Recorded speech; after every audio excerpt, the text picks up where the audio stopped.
Yay. Well, I am so excited to introduce to our Subsequently Grow Your Own Future Teachers program. And for anyone that's interested in the profession of teaching, my guest today is Hannah Sholl. And I just want to thank you for spending some time with us and for sharing a little bit of your journey and your perspective with us and anyone who is interested in the role of education and art and in the health of Indigenous communities. So, welcome, Hannah. And I was hoping that you would introduce yourself to us and then share a little bit about actually what you do, but also like kind of the journey into what you do and yeah, that kind of thing.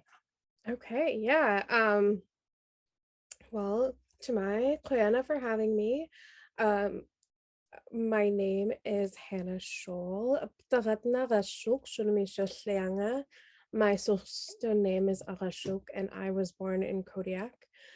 Kodiak Island is the land of my ancestors, my grandmothers and great grandmothers and great great grandmothers on my mom's side.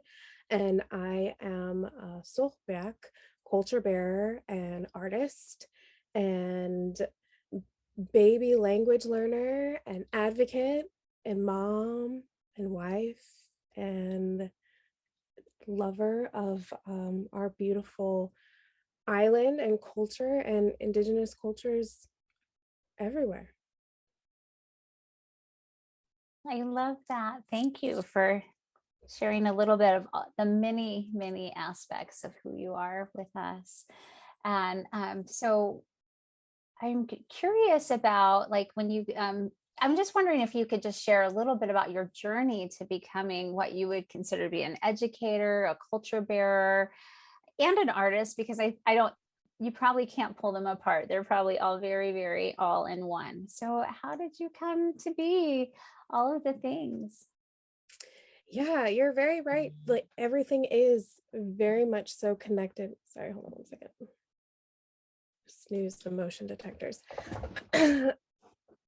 You're very right. Everything is so it is very much connected. The artist and the teacher and the culture all intertwined together. And it's something that I've had with me my whole life, but didn't really realize it. I was raised outside of my homelands. I was born in Kodiak, Alaska, and I was raised down in the lower 48 and apart from my homelands. And I had many, many experiences as a young child and as a growing young adult and teenager and then an eventual actual adult that made me feel displaced and I wasn't sure why. I had feelings of not belonging but not understanding that was what I was feeling all along this time, carrying these notes of things that I didn't even realize were culture that were ingrained inside me, and naturally doing them, naturally being drawn to the land and naturally being drawn to certain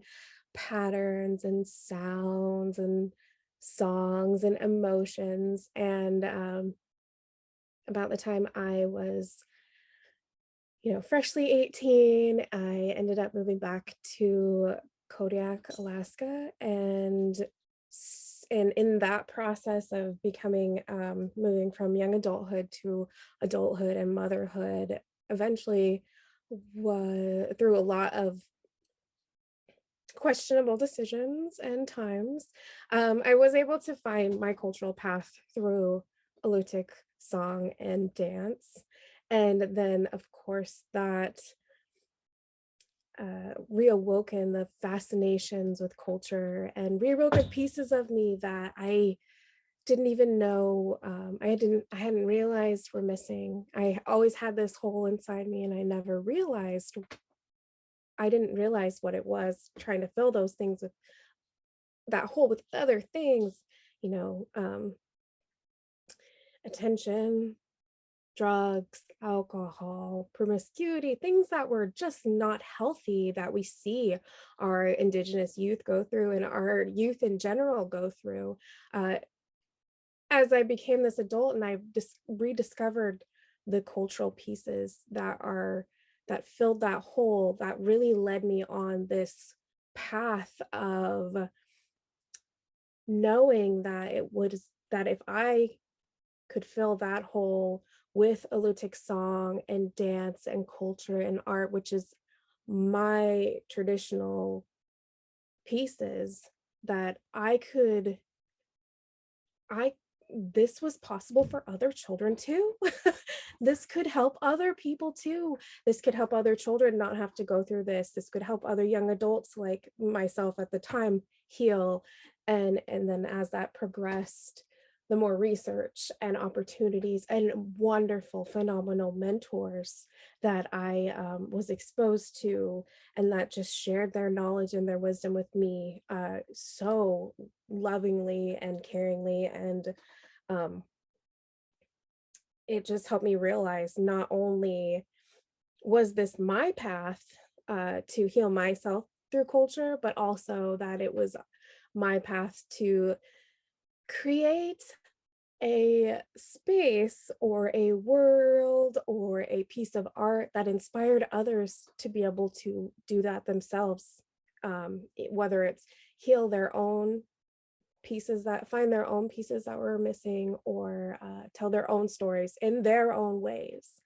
One of the biggest components that I learned throughout my cultural journey was directly having to do with art, because I was always an artist. I loved art, and I was fortunate when I was younger to have a family that fostered my artistic wants and needs from the time I was a real young child. And so naturally, as was on my cultural journey, art is a huge way of how I relate and tell stories and tell my stories and process through my pains and process through my frustrations.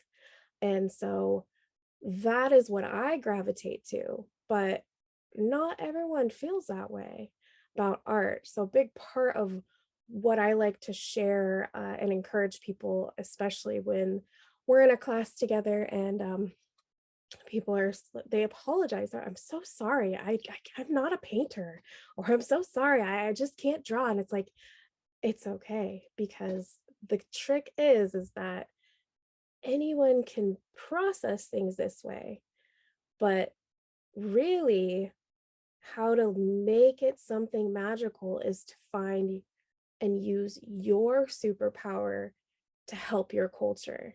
Your magic, your thing that fills your cup that you love to help your culture. And that is how you fill that hole.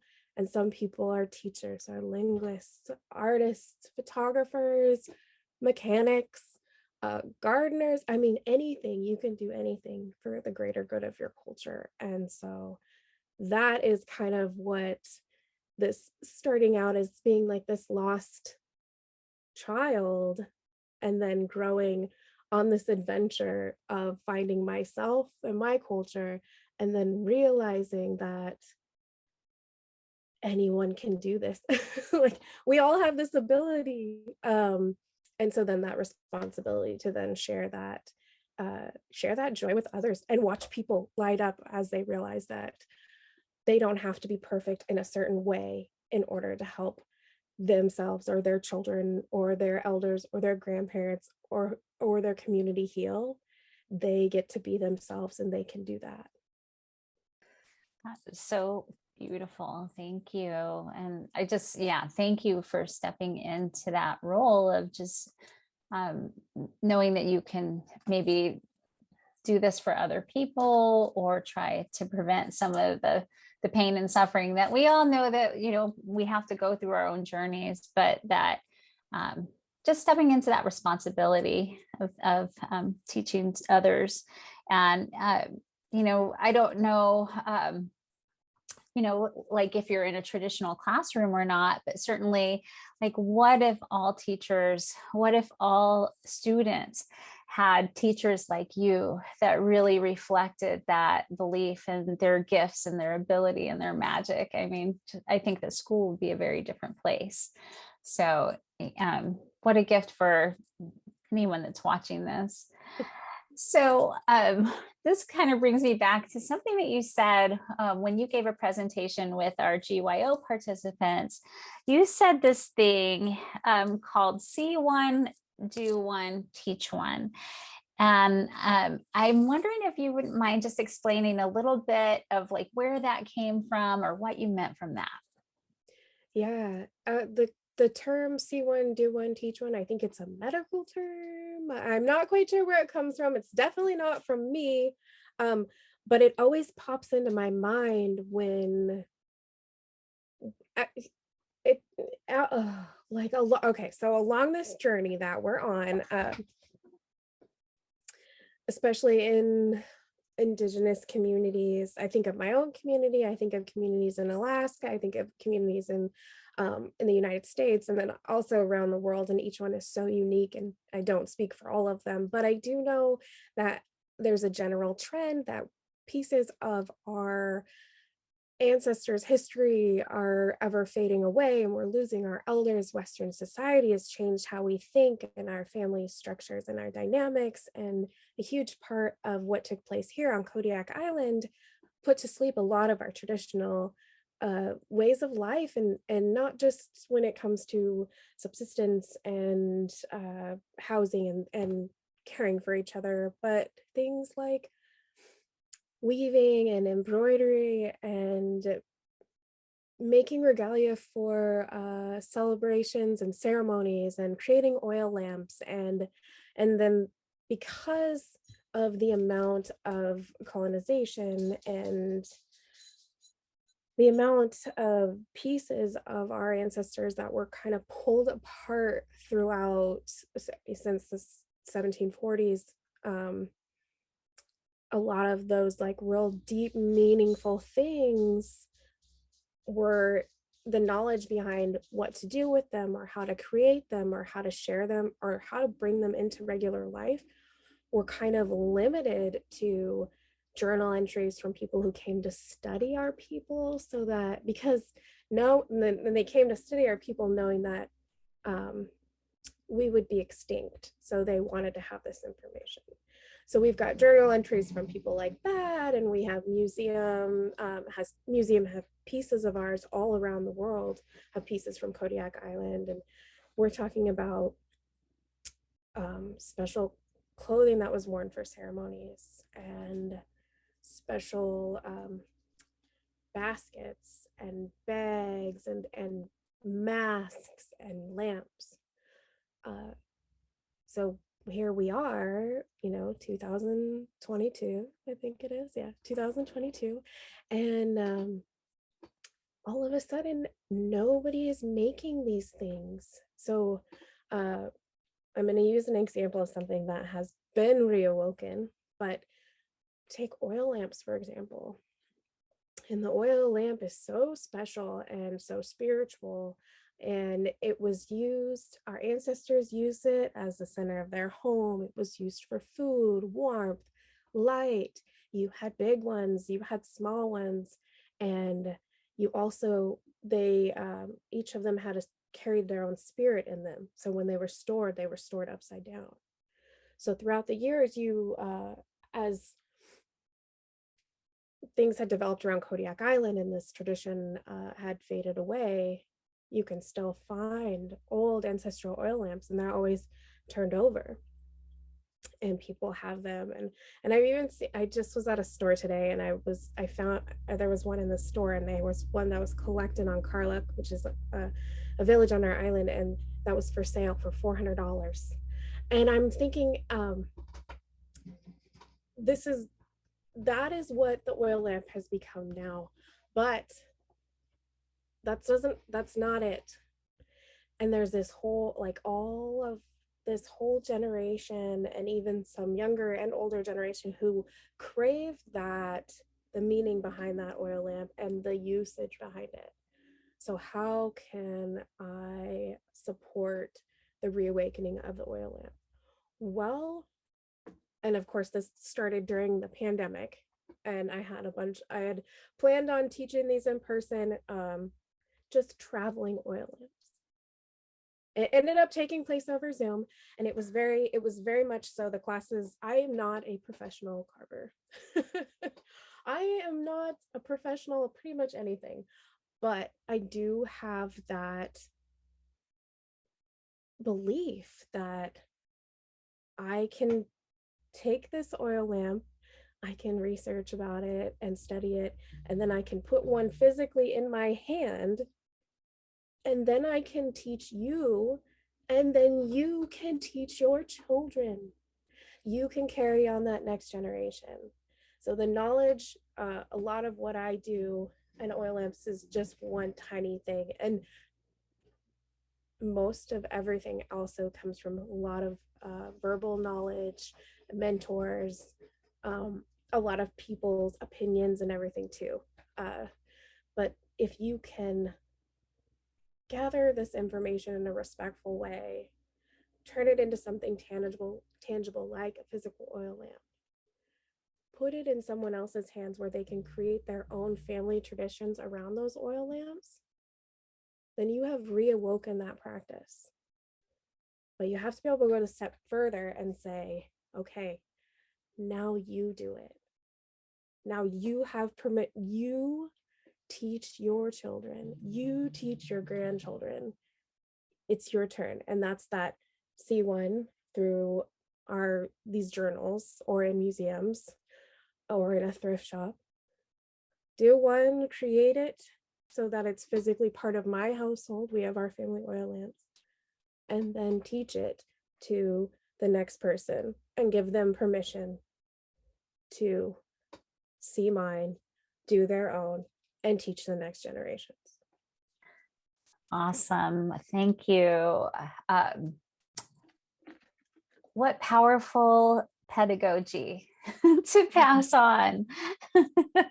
I mean, how to teach in such a beautiful and respectful way. And you really just underline the importance of cultural knowledge and how intrinsic that is to young people's health and sense of who they are. And so I just think that's such an important thing to bring out of what you're doing is, just really how to keep cultures healthy.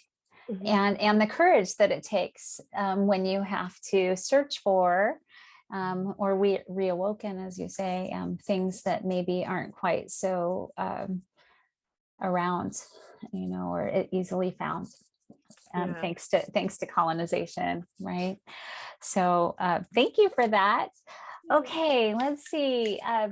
I have another question for you if you have some time. Oh, definitely. I'm just going to take my phone off at the stand because it keeps going off. Of course, it doesn't make any noise all day, but get me on a recording and there it goes. I think, we all understand that. Thank you, technology. So I'm wondering if you have other words of encouragement that you would have for young people. Speaking of, modern life, what other words of encouragement would you have for people who are considering entering the teaching profession, considering actually learning and teaching? It could be language, anything. What words of encouragement would you have for the young people?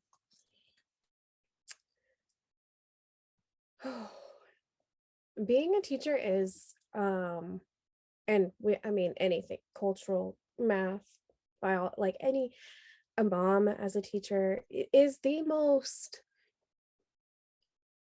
important gift that we have. And I understand like the concept of this being for like a young teacher, and I have young teachers in my life who I encourage and I love, but really this is for everyone because we all have that opportunity, and we all are teachers in some way or another. But it is the biggest gift, but it is the biggest responsibility. And as we I can think back to those teachers who were great teachers and supported me, and I talking to people, a lot of people have that. They have those teachers that they um, were just part of their support system so genuinely that they remember their names from when they were children. And then we all have those teachers who were like, we just went through the motions with us. But there's also that component of those teachers who did damage in our lives. And that's where it's really a responsibility too, because as a teacher, you are automatically filling up this other person's cup. You like these little sponges, whether they're college sponges or preschool sponges, they are taking in what you are giving them and you are forming who they're going to be. And so it is such an important responsibility to understand that's what you're doing, but also it is such a privilege to be able to be that for them too. And the second that we become complacent as teachers and forget that we are making a difference, whether it's good or bad, um, things can really start to affect who we're sharing knowledge with. And we have the power to inspire them about something or share unintentional trauma with them that will cause them to no longer be comfortable with that same subject. It's a very it's a heavy responsibility. And with this really heavy responsibility and this great and glorious job of teaching, we have to remember that we can only give uh, we can only give as much as we are able to in healthy ways if we are also healthy ourselves. So as young teachers and as everybody, as teachers, as in any profession where you are giving of yourself, if you are not also filling up your cup, you will not be able to fulfill your abilities. It's just not possible. And it's something that I wish was stressed more. We have this world of like be the go-getter, work as hard as you can, work the hardest. If you don't have the natural talent, that's okay. You can work harder and you can make up for it. Um, and so it's really easy to think that that's all it takes. Uh, and some positions, I imagine in the world, you probably can do that. But as teachers, we can't. We can't allow ourselves to get to the point where we are unintentionally damaging those who we're teaching because we're not taking care of our own mental and physical health. And that's what happens. And so recognizing, even though regular society does not recognize the value of teachers as incredibly as it should, generally speaking, recognizing that as a teacher, you are amazing and you are incredible and have a huge responsibility. And in doing that, you don't just have a responsibility to those you're teaching, you have a responsibility to yourself as well. Keep yourself healthy, fill your cup, take your time for yourself, because then you can teach from a deeper space and you can be that teacher that so many of us need in our lives, children's lives. Teaching other teachers is phenomenal too. And it's just when you're healthy, it's so much easier to help other people and to have that exchange and balance. And it's just not easy to keep yourself healthy in this day and age. And so I just stress, find that, like, fill your cup. I know it's so cliche, like you can't pour from an empty cup, but it's so true. Like Fill your cup, find what does it for you. And everyone's different. And it might not be a spa day or a vacation. And it doesn't have to be complicated. But fill your cup and so you're taking care of yourself. So important. Thank you. Yeah, wellness from the inside out. How can you teach anyone anything that's healthy if you're not coming from a healthy place and from a whole place? So thank you. Absolutely. Wise words. Wise words. All right. Well, is there anything else, Hannah, that you would like to add for our audience, our Sapsaquatla community, our aspiring teachers, our indigenous folks, just, watching this? Yeah. I just we are all in this together. So I just want, I don't know all of you. I might not know any of you, but I am here for you. We are going to make a difference and keep things um, afloat and keep forming these generations that ask questions and make moves by creating networks together. And so um, I am there for you guys. I put myself there for you guys. I love you. I want to share that it's really easy for me as a person to get this kind of jealousy when I see that other communities have figured something else out. Other people are doing it better, especially like in the indigenous lateral violence. Like, oh, well, I do it this way. And oh, it's so easy to do that. But the truth is that we are all in this together. And the sooner that we can stop with that, I don't know you, so I can't help you. I don't, you're not part of my community, so you're not my issue. The sooner we can break down those kind of barriers, the faster that we're going to be able to overcome the issues that as a community at large that we face, our indigenous communities, our educational communities. And so network, reach out, don't be afraid to be vulnerable in front of people. And I am so encouraged that that you guys are even taking the time to watch something like this that asks these questions. And so I hope that even one piece of this is helpful, and I wish everyone just all the best. And when in doubt, man, just go back to those roots. Like, go back to those, like, why am I doing this? What are the values behind this? It's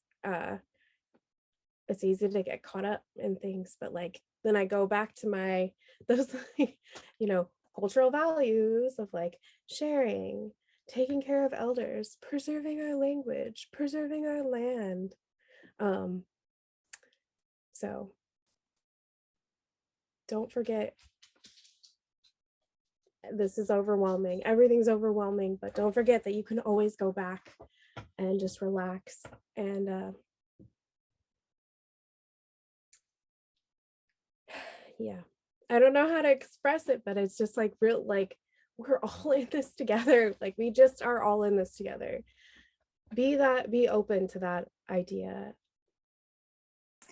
Thank you so much. I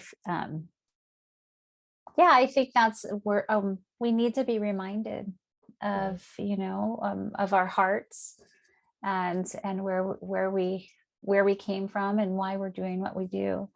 And so I really feel that, truth and that offering from you that, like I'm here.